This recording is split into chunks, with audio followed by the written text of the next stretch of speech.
Searching for God. It was ninth grade when I found my interest in Persian poetry.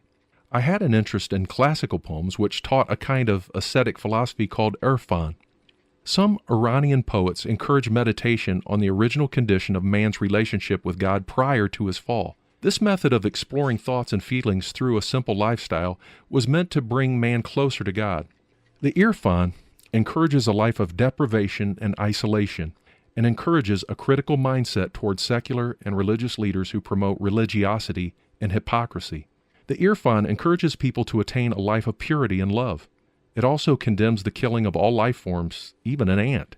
Some poets describe the cause of humanity's despair as having been brought about by man's separation from God. This is the cause of all suffering and pain.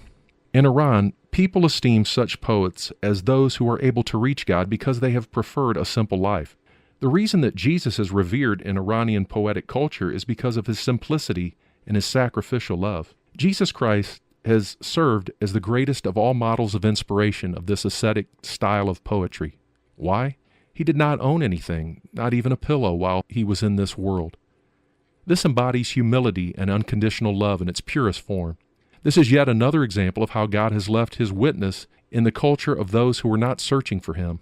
God allowed himself to be found by those who had not heard his gospel, and yet, through cultural means, Persians were able to see the beauty and value of Christ through their poetry. As a young man, I loved the simplicity of these poets' lives. I wished to be wise and lead a simple life as they did. I desired to be unaffected by the pain, heartache, and struggles of life. Of course, as I have continued my walk with Christ, I see that asceticism and isolation are not the answers, that the pain and suffering I endure with Christ make me more like him in respecting and loving others. Deep in my heart, I longed to leave the confines of my surroundings and travel across the world. I wanted to know God in the context of the world.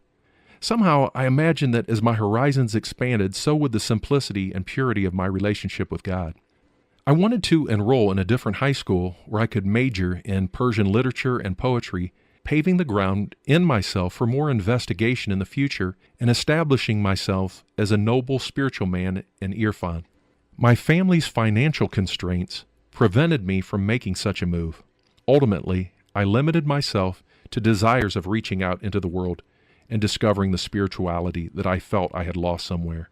It was a very vague thing that I was searching for, something tangible which I could not flesh out in my thoughts. Of course, I had no clue that I was going to find the way. It wasn't going to come to me as I imagined it would.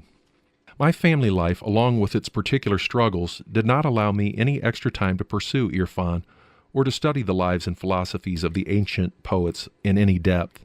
Everyone in my family except my father was busy working hard just to survive. I was very concerned that the harshness of my reality would force me to quit school, so I worked even harder to make money for the sake of paying tuition and supplies. As I was struggling to make ends meet, the desire to pursue irfan was growing stronger. I see now that the difficulties and struggles of my life were a complement to the lifestyle of self-denial that was the mark of irfan. One can learn many lessons from a harsh life. In my spare time, I spent countless nights staring at heaven and expressing my heart to a God that I did not yet know. I hope to one day experience what I instinctively knew would be peace through the knowledge of God in my heart.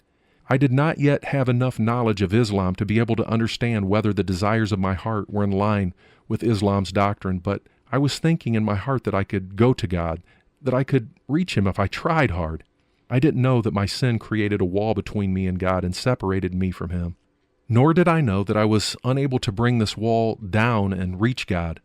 Only God could shatter this wall and reach me.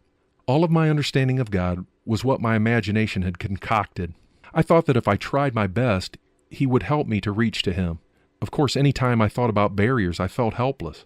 I lifted my eyes and heart to heaven, seeking help from the Creator whose name was still unknown to me. Throughout my life since ninth grade and until I believed in Jesus Christ, I experienced a never-changing dream.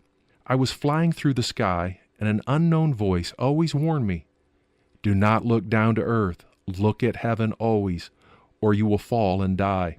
In my dream, if I did look down, it was a horrifying experience. I would begin dropping to earth like a stone faster and faster until I reached a terrifying speed that finally woke me up. When I dreamt again, sometimes I remembered the consequences of looking down. I was obedient to that voice and kept my face toward heaven, and enjoyed that piece of flying. Years later, in the early days of my Christian life in Turkey, the words of the voice in my dream presented itself in a Turkish Christian. Yara bakan dushar, guga bakan yashar, which means, anyone who looks at earth will fall down, but the one who looks at heaven will live. He recited this Turkish poetic wisdom to me when he heard about the bitterness in my life. I was shocked and amazed. He shook his head in opposition to the unfriendly approaches of this world. With amazement, I asked him, "What does this poem mean?" He responded, "The prince of this world is Satan, but the prince of heaven is Jesus Christ. If we put our trust in him who is in heaven, we will not fall into the chains of Satan." His words made me wonder for years whether there was a supernatural mouth speaking to me. I found that my dream was fulfilled by the intervention of Jesus Christ in my life. Those who fix their eyes on heavenly things will soar with Christ as eagles, but those who cast their eyes upon the earth and its desires will fall and die eternally.